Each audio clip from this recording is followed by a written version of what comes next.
Hey there. These are the first words that I speak today. It's midday. It's been bloody hell this morning, just psychologically. I'm back in the Netherlands. It's been about 12 days, 11 full days, and yeah. I've been depressed every day pretty much. This morning was the worst. I've also decided to only focus on doing the pilgrimage, which might help. Um, just being back, like I had this feeling that it was gonna be hard, but being in it is worse.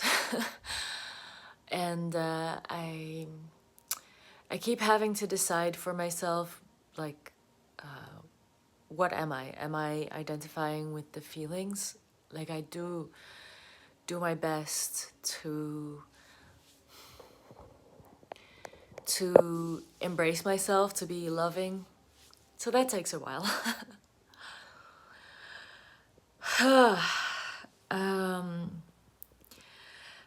I feel a lot of rage. I think it's really old feelings, and I don't think it's particularly healthy for me to be in the Netherlands. So I've allowed myself grace that I can be angry and also that I have plans to leave. But I also have seen all my friends now and I would miss them so much. And I thought of leaving this house, and I also realized how much work that'll be, and seeing the state that I'm in. I have to really choose what I focus on and give attention to and energy to. So yeah, I pretty much decided to focus all my energy on the pilgrimage. It used to be called the eco pilgrimage, and now I call it a lovely path. And I feel like I might struggle to even make it a lovely path for myself. So I feel like all my emotions are like up here. I remember that I'm making these videos for my younger self and to also to anyone that is out there and feeling like, how do I even get through this? Am I the only one who feels like sometimes like really aggravated, frustrated, and like I feel psychologically like this is a very hard time.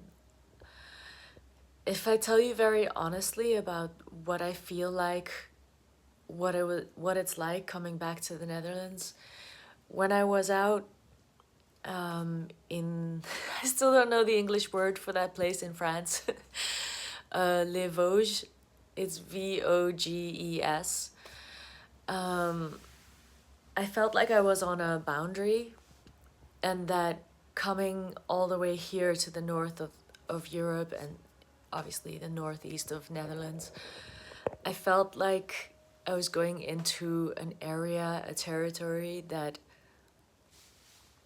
has so much clamping down of any of the freedom of energy. I don't know, I just feel totally overwhelmed here. Sometimes I feel like I can hear other people's thoughts or feel people's thoughts. Shit. I'm sleeping on the floor, on the ground floor of my house. I have an upstairs floor with 2 bedrooms, but yeah, I'm sleeping here because it turned out there was a wasp nest in the roof, and someone came by to kill them all.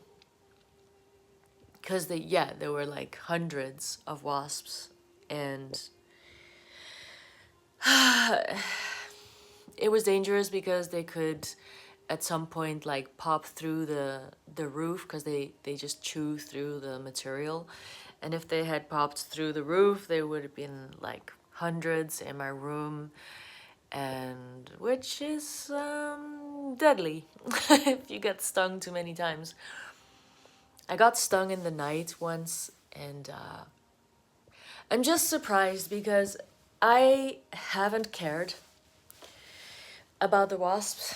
I just felt so angry at everything that I even was like, fuck this, fuck the wasps. I don't care.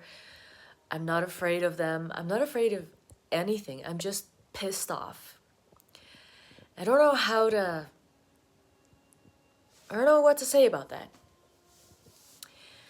I listened to Matthias De Stefano, one of his latest posts. It's like on YouTube. It's like 45 minutes, and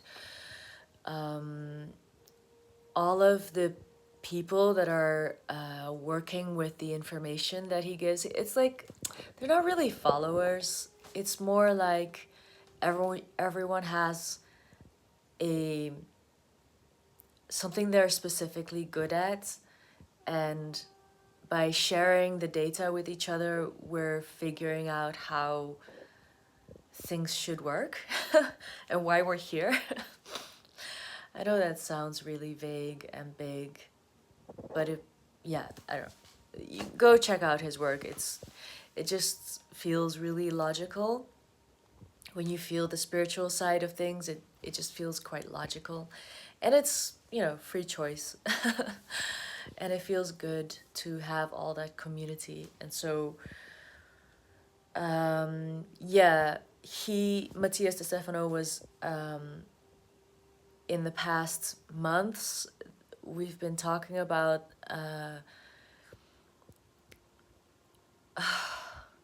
all of these stories. And anyway, when it all comes together, it's all about like how everything was created and how we might be living some kind of synthetic timeline. Those are my words.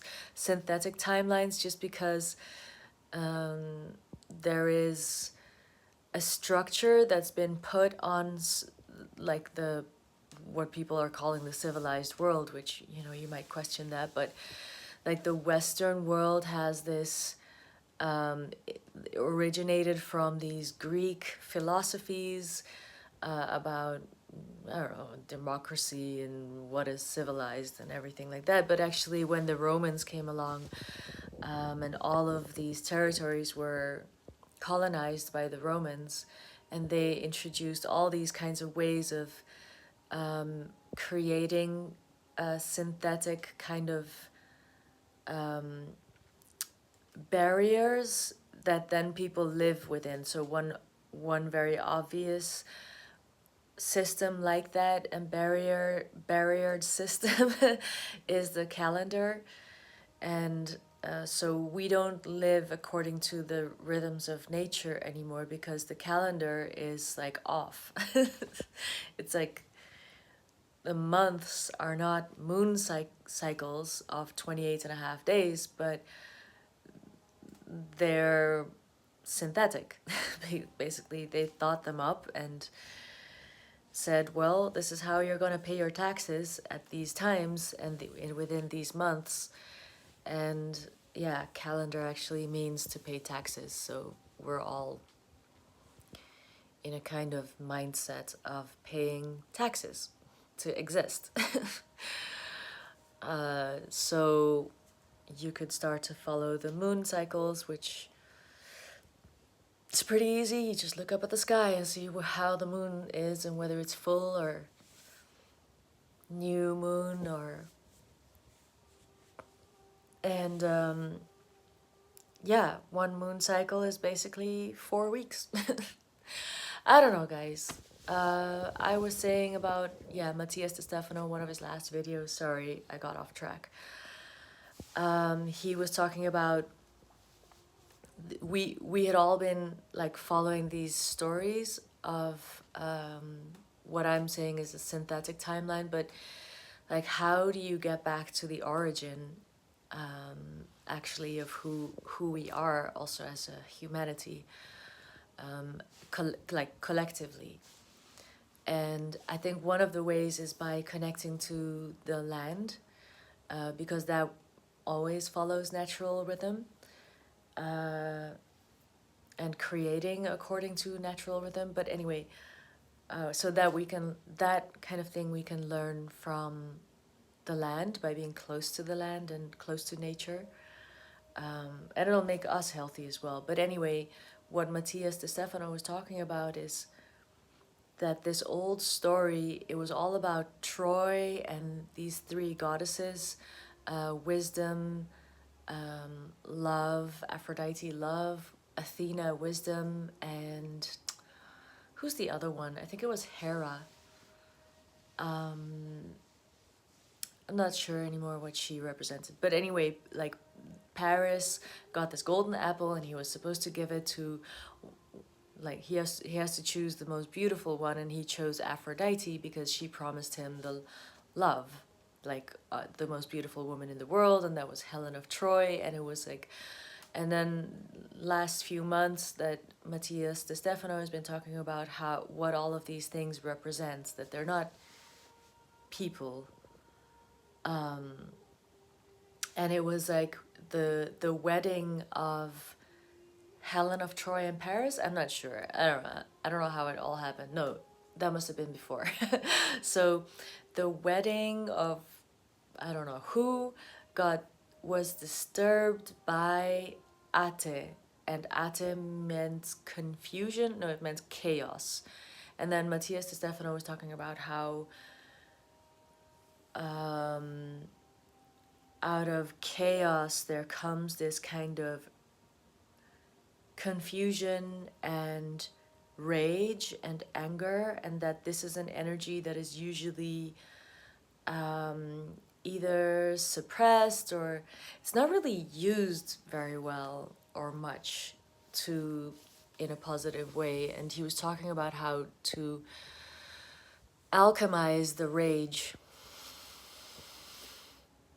and let it be part of the process of alchemy in order to remember where power was lost and to retain the power and to start using it, to start implementing this power. I'm really sorry if this sounds really vague, because I have no idea at this moment. I don't really feel very solid. So I'm just going on what I've got, and I hope I'll feel more solid as time goes on. But I guess I'm just also trying to get used to this being just what it is. And it's very hard to, I find it very difficult to allow space for confusion and to accept it, that it's just part of the ride. And to find the wisdom in there being chaos, as in that being unsure of everything might be the exact medicine that is needed in order to find new possibilities, if that makes sense. And so I have to endure the confusion in order to allow for these possibilities to, yeah, to appear, to become apparent to me. So, here's me being quite insecure about whatever. I'm not sure, and I'm just gonna start doing what I think that I need to do. And this is what that looks like. So, I hope you're well. And if you're going through stuff like this as well, I just let me know, because I think it always feels better if you know that you're not the only one. Yeah, and there's always gonna be like the more positive feelings, and then there's gonna be moments that feel like this. And I think that both need to exist. And yeah, just by showing up and sharing this, I hope that that makes it a little more real. All right. Bless you. Have a beautiful day and see you next time. Bye.